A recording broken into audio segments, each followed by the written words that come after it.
Assalamualaikum warahmatullahi wabarakatuh. Hari yang cerah, hari yang berkah. Alhamdulillah ananda sekalian, qadarullah kita dipertemukan lagi di mata pelajaran Al-Quran Hadis. Dan kali ini kita bertemu di materi kelas 9 pada semester kedua. Dan yang akan kita bahas adalah bab 5 tentang keutamaan orang yang berilmu. Dan kita akan fokus ke Quran surat Al-Mujadilah ayat 11. Menuntut ilmu merupakan salah satu upaya manusia untuk menambah ilmu pengetahuan. Nah, di dalam Islam, Ananda juga pastinya sudah sangat tahu bahwa yang namanya belajar atau mencari ilmu hukumnya wajib bagi setiap umat Islam. Bahkan, menuntut ilmu bisa bernilai ibadah bila diniatkan dan dilakukan dengan benar, tentu saja sesuai syariat Islam. Sehingga sudah bisa dipastikan bahwa tidak salah kalau orang yang berilmu akan memiliki keutamaan dan kemuliaan yang begitu banyaknya.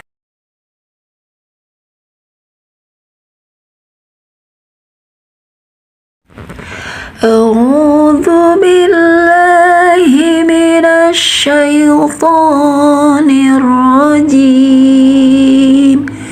Bismillahirrahmanirrahim. Ya ayyuhalladzina amanu idza qila lakum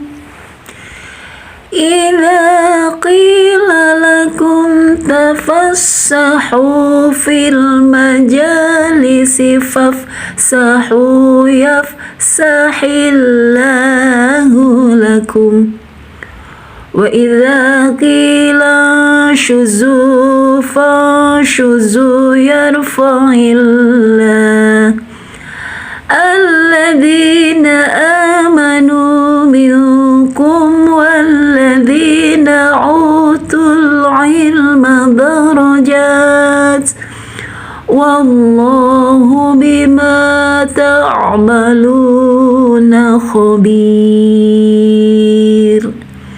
Shadaqallahul azim. Hai orang-orang yang beriman, apabila dikatakan kepadamu, berlapang-lapanglah di majlis, maka lapangkanlah, niscaya Allah akan memberi kelapangan untukmu. Dan apabila dikatakan, berdirilah kamu, maka berdirilah, niscaya Allah akan meninggikan orang-orang yang beriman di antaramu dan orang-orang yang diberi ilmu pengetahuan beberapa derajat. Dan Allah Maha mengetahui apa yang kamu kerjakan. Ayat ini menjelaskan bahwa Allah memerintahkan kaum muslim untuk melakukan perbuatan yang menguatkan persaudaraan dan juga menumbuhkan empati serta kepedulian sosial. Nah, berdasarkan Quran surat Al-Mujadilah ayat 11 ini, ada beberapa pendapat ulama yang mari kita bahas satu persatu. Para ulama berpendapat bahwa orang-orang yang hadir dalam suatu majlis hendaknya mematuhi ketentuan yang berlaku di dalam majlis tersebut. Di antaranya adalah saling menghormati. Misalnya kalau kita ketemu dengan orang di luar majlis ataupun di dalam, hendaklah mengucapkan salam, atau saat mau duduk misalnya ya, kita persilakan yang lebih dulu atau yang lebih tua dari kita untuk duduk terlebih dahulu memilih tempat duduknya. Jika melewati tempat duduk misalnya, kita minta maaf melewati dengan sangat santun. Kemudian misalnya yang lain adalah datang tepat waktu. Nah, misalnya jangan datang ke majelis kalau misalnya udah mau bubar. Kemudian selalu menjaga suasana yang baik. Nah, ananda sekalian, kalau hadir di masjid itu bukan berarti malah jadi banyak terjadi misalnya cuman ngobrol tak tentu arah, nggak tentu tujuan, atau malah jadi ngegibah, ngegosip. Nah, itu adalah yang membuat orang lain merasa tidak nyaman dengan keberadaan kita. Kali ananda ada yang tahu contoh yang lain? Betul sekali, di antaranya menjaga persaudaraan. Jadi maksudnya walaupun kita misalnya datang dari beda daerah, si A dari daerah B, si B dari daerah C, atau si C dari daerah C, tetapi bisa menjaga kekompakan. Nah, contoh yang lain, saling bertenggang rasa.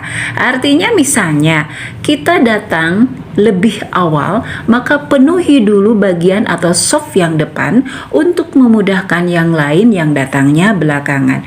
Artinya, bagi yang terlambat datang, jika sudah penuh, jangan sampai mengganggu, apalagi jangan sampai marah karena keduluan duduk. Misalnya duduknya jadi lebih ujung atau duduknya lebih paling belakang, tetapi harus menerima dengan lapang dada. Nah, selanjutnya Anda sekalian, yang kedua, Quran Surat Al-Mujadalah ayat 11 ini menjelaskan bahwa Allah akan mengangkat derajat orang-orang yang beriman, taat dan patuh kepadanya, kemudian melaksanakan perintahnya, menjauhi larangannya. Nah, di antaranya yang ini adalah kita bahas keutamaan orang yang berilmu menurut Quran Surat Al-Mujadilah ayat 11.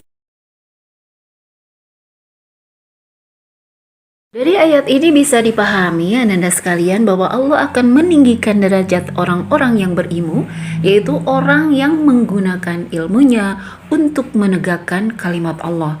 Dan orang-orang yang mempunyai derajat yang paling tinggi di sisi Allah ialah orang yang beriman dan berilmu yang diamalkan sesuai perintah Allah Subhanahu wa ta'ala. Di ujung ayat, Ananda sekalian, Allah menegaskan bahwa Dia Maha mengetahui secara detail semua yang dilakukan oleh manusia. Tidak ada yang tersembunyi baginya.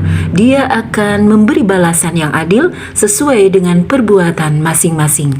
Alhamdulillahirabbil alamin. Ananda sekalian, demikian pertemuan kita kali ini, dan insya Allah kita akan bertemu lagi di pembahasan yang lain.